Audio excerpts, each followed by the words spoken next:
So I thought I'd take a minute just to talk about the Bluetti Elite 30 here, and the Ecoflow River 3 Plus that I have next to it. I've had the Bluetti now for about 2 months. I brought it out camping with me a couple of times. I use it to charge my phone at night, my smartwatch. I've been trying it with a few different things around the house. It's a great little unit, works very well.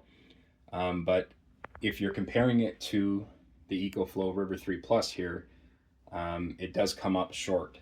Um, so they both have 600-watt inverters. The Bluetti has 288 watt hours. The Ecoflow has 286 watt hours. But the Ecoflow has a couple of options that you don't get with the Bluetti. So the first thing being, you notice here you have the one AC outlet here on the front on the Ecoflow, and you have two on the back of the unit. The Bluetti only has the two you see here on the front. The Bluetti will charge from the wall in 70 minutes from 0 to 100. The Ecoflow will charge from 0 to 100 in 60 minutes when it's plugged into the wall. The Bluetti can take up to 200 watts of solar.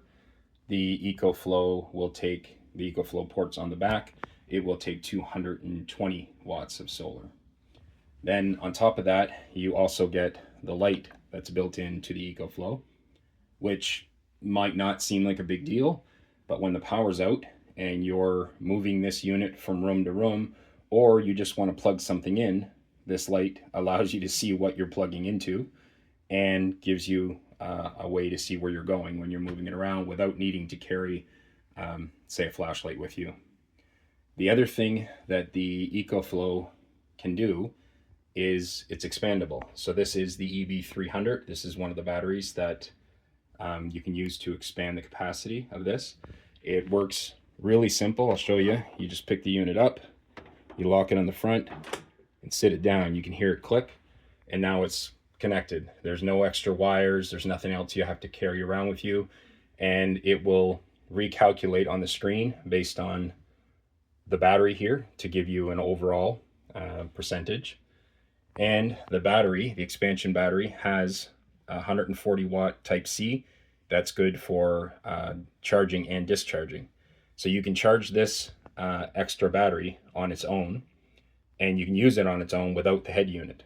So it's kind of nice if you have both of these and you have multiple people that need to use it. You can split it up if you want to and have the two different sections in different rooms. Bluetti unfortunately doesn't allow or doesn't provide expansion batteries from Bluetti. Obviously, there are ways that you can expand it with just buying a separate battery, plugging it into solar, but from the factory, it doesn't have the option. One thing the Bluetti does have, you'll notice on the front here, are the two barrel style connectors. If that's something that you use, it's not something I personally use on a regular basis. I had one set of lights that I used to plug into that style connector, and I don't use them anymore. So for me, if you're looking at the two units, even if you're not going to expand it, I understand for the money, if you can afford the River 3 Plus and the expansion battery, you'd probably be better off just going with something like the Delta 2 here, because then you're going to get a way larger inverter and more capacity. But if you're just comparing the actual head unit of the Ecoflow to the Bluetti, I'm going to go with the Ecoflow. Like I said, it just gives you more, in my opinion, more options. And also just the finish of the Ecoflow. I find it looks like a higher quality unit versus the Bluetti. That's just a personal opinion that doesn't reflect on how well it works. So for the same money, let me know, which one would you guys go with? Would you lean towards the Bluetti, or would you go with the Ecoflow? Anyway, thanks for the comments, thanks for the likes, and thank you for those that have subscribed. I appreciate it.